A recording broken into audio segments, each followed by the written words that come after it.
tudo bem? Então, para quem não me conhece ainda, eu sou o professor Aralan e vou estar resolvendo a parte de matemática do exame de classificação do IFSC 2020/1, que é essa provinha aqui. E você que está se preparando aí para entrar em qualquer instituto federal do Brasil inteiro, se inscreve no canal e acompanha os vídeos aí com a gente. Essa será uma lista com 3 vídeos. Nesse primeiro eu vou resolver as 4 primeiras questões e nos outros 2 vou resolver 3 questões cada vídeo. Depois da vinheta a gente começa.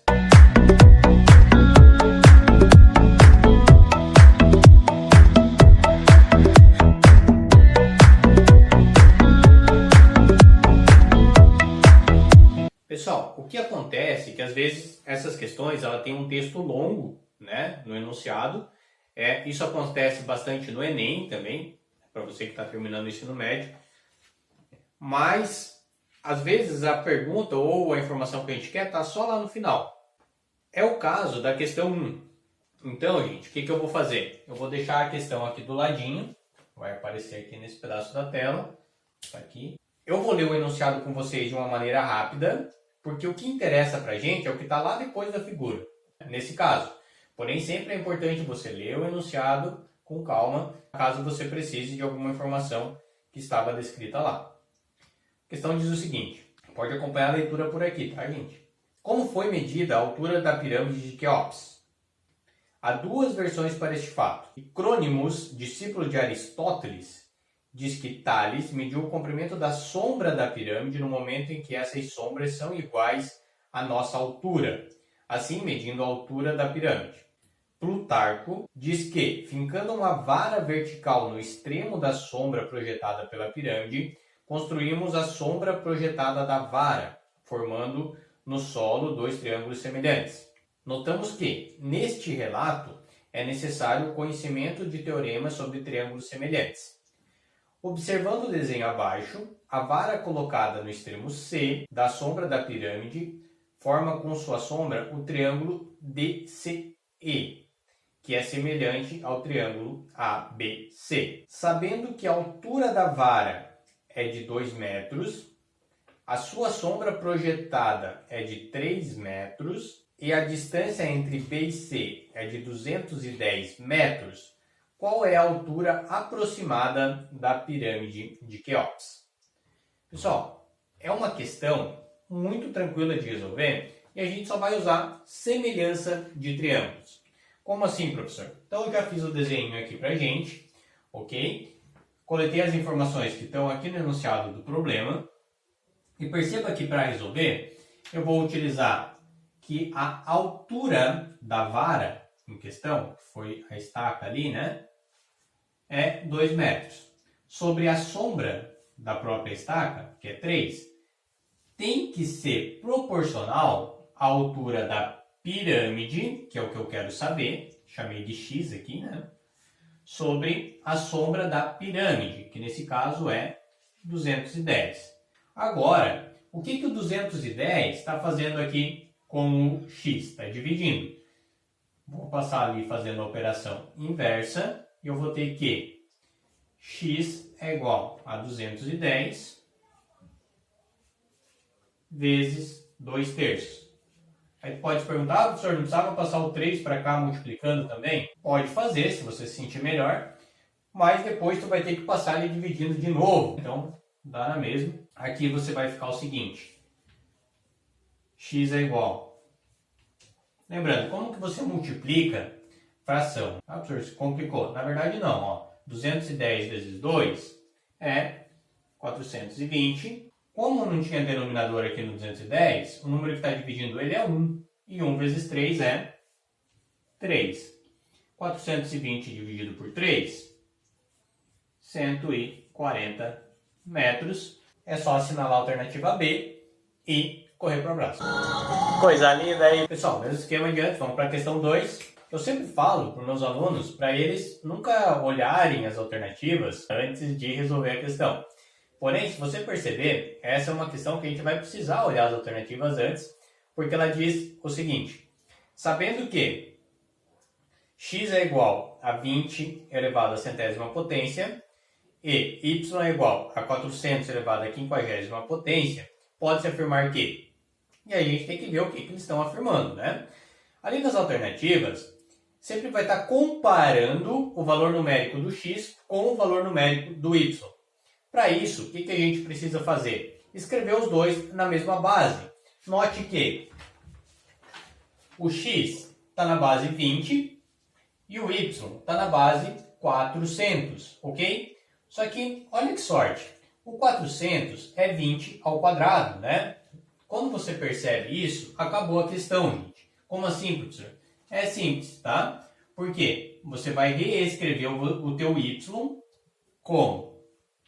Então, y é igual a 20 ao quadrado elevado a 50. Note que aqui eu tenho uma potência de potência, tá? Pessoal, se você não lembra disso, tem um vídeo falando especificamente sobre as propriedades de potenciação. Tem uma lista aqui no meu canal, dá uma procuradinha ali. Nesse caso, eu multiplico os expoentes. Então, 2 vezes 50, eu vou ter que y é igual a 20 elevado à centésima potência, que é exatamente o valor do meu x, ok? Logo, x é igual a y. E isso está na letra A, só assinalar aí, acabou a questão.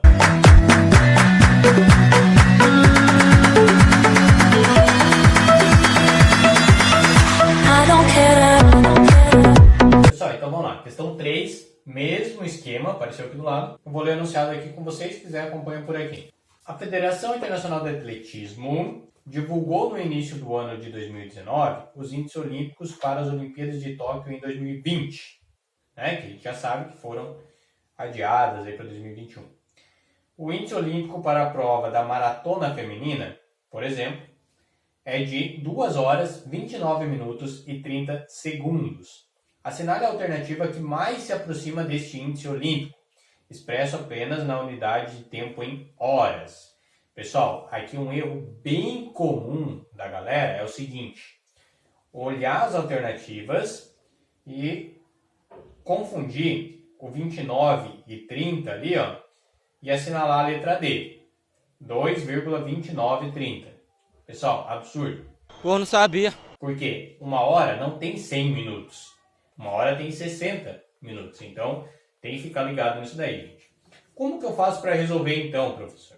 Primeiro, a parte ali inteira em horas é 2 horas. Então, note que inclusive em todas as alternativas tem o 2 ali, ó, na parte inteira. Então, o que eu tenho que descobrir? A parte decimal, ok? Para fazer isso, eu vou pegar esses 29 minutos e 30 segundos e transformar tudo em segundos. E dividir pelos segundos equivalentes a 1 hora, que é a unidade que a gente está transformando. Como assim, professor? Acompanha comigo aqui, ó. Vocês concordam que 1 hora ela tem 60 minutos, que tem...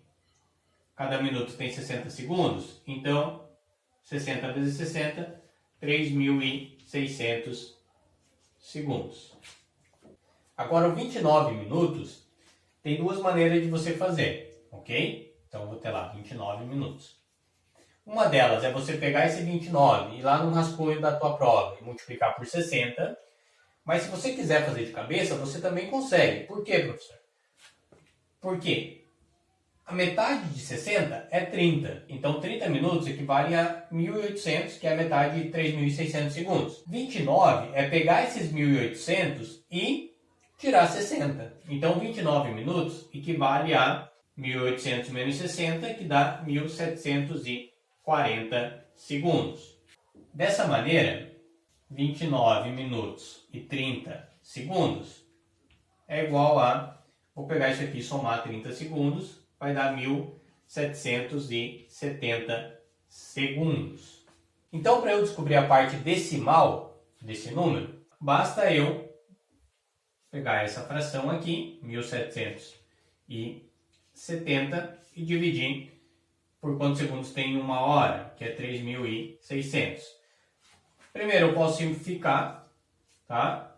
dividir por 10, numerador e denominador. Perceba que o 177 ele é divisível por 3 e o 360 também. Ah, professor, como é que tu sabe? Eu não ia enxergar. Simples, divisão por 3 é só você somar os algarismos.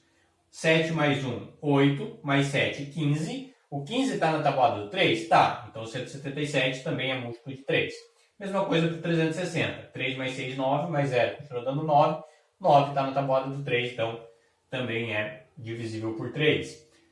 Nesse caso, 177 dividido por 3 vai ficar 59. E 360 dividido por 3 vai ficar 120.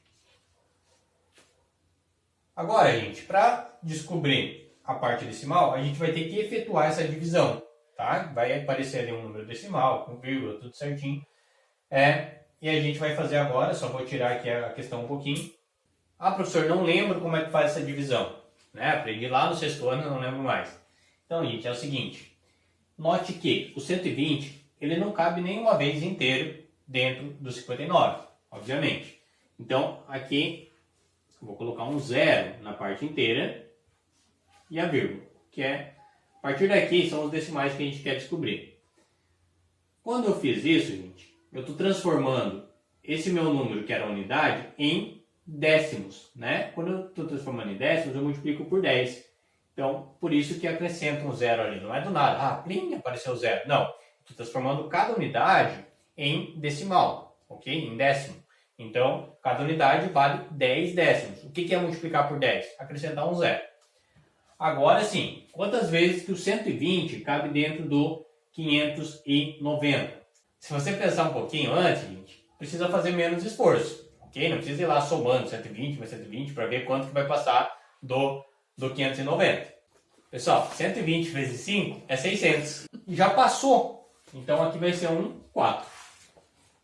Tá bom? 4 vezes 120, 480. Subtrai 110. Agora, cada vez que eu tiver o resto, gente, vai acrescentar um 0. Por quê? Porque eu já estou transformando esse décimo em centésimo. E assim por diante. Depois esse centésimo vai virar milésimo. Então, não é que ganhe um 0, né? É que eu estou transformando. Estou indo para a próxima casa ali decimal. Agora, quantas vezes que o 120 cabe dentro do 1100? Mesma ideia. 120 vezes 10 dá 1200. Já passou. Então, aqui vai ser 9.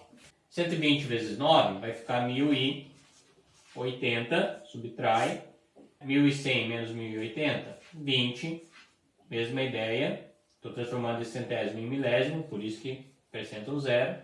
Quantas vezes 120 cabe dentro do 200? Uma só. Vai dar 120. Subtrai. 80. Mesma ideia. 120 dentro do 800. 6. Que vai ficar 720. Subtrai. 80. Perceba que a partir de agora, gente, isso aqui vai continuar repetindo. Vai dar sempre 6 lá, né? Então aqui a gente vai ter uma dízima periódica. 6, 6, 6. Mas até aqui já seria o suficiente para a gente concluir a questão. Vou voltar para cá. Vou voltar com as alternativas aqui. E tem a alternativa até a quarta casa decimal, justamente ali na letra C. E terminou a questão. Eu consigo correr 30 minutos. Em 30 minutos você corre quanto, Fran? Eu acho que é meia hora, né? Então vamos lá, essa é a última questão desse bloco. O enunciado diz o seguinte, está aparecendo aqui do lado. Em 2018 foi realizada uma pesquisa com 75 estudantes do ensino fundamental de uma determinada escola, referente à leitura dos livros A, B e C. O resultado da pesquisa revelou que 5 estudantes leram os 3 livros. Opa, então aqui no meio, já fiz um diagraminha de Venn aqui, tá, gente? Aqui no meio, ó, vai ter o 5. Que são os caras que leram os 3 livros. 7 estudantes leram os livros A e B. Agora, não está dizendo que 7 estudantes leram apenas os livros A e B. Está dizendo que 7 estudantes leram os livros A e B. Então, esses 5 aqui, ó, já fazem parte dos 7 que leram os livros A e B. Essa é a pegadinha dessa questão. pegadinha entre aspas. Na verdade, a pessoa interpreta que aqui, ó, nesse intervalinho, na intersecção só de A com B, tem mais 7. Tá errado, tá, gente? Tem que tomar muito cuidado, porque se tivesse escrito 7 estudantes leram apenas os livros A e B, aqui viriam 7. Porém, não é isso que está escrito. Então, esses 5 já fazem parte dos 7 que leram os livros A e B. Ou seja, eu vou ter que colocar aqui o número que falta para completar os 7 estudantes, que é 2. Agora sim. Continuando. 8 estudantes leram os livros A e C. A mesma ideia, tá? A e C.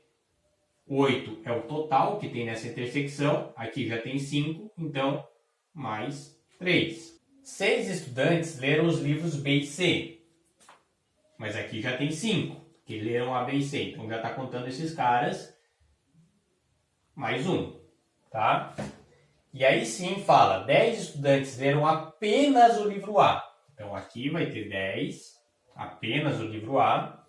12, apenas o livro B. E 15, apenas o livro C. A pergunta é o seguinte, de acordo com a pesquisa, pode-se afirmar que a quantidade de estudantes que não leram nenhum dos 3 livros é... Já deixei aqui no diagrama um conjuntinho N, para a gente colocar o nosso resultado.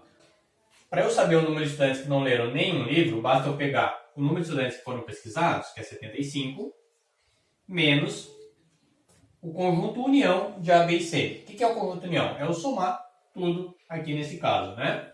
Então, vai ficar 10 mais 2 mais 3 mais 5, já vou colocar aqui 8, 12 mais 1 mais 13 mais 15, tá? Que vai ficar 10, 20, 33, 48.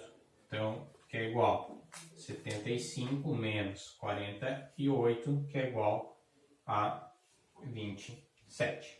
Então, o número de estudantes que não leram nenhum livro, vai vir aqui dentro, é 27, que está lá na letra E. É só assinalar e acabou a questão.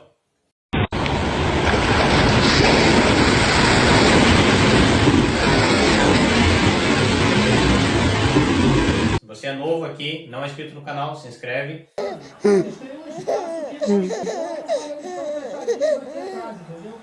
Ou então o cara faz a falta como fez.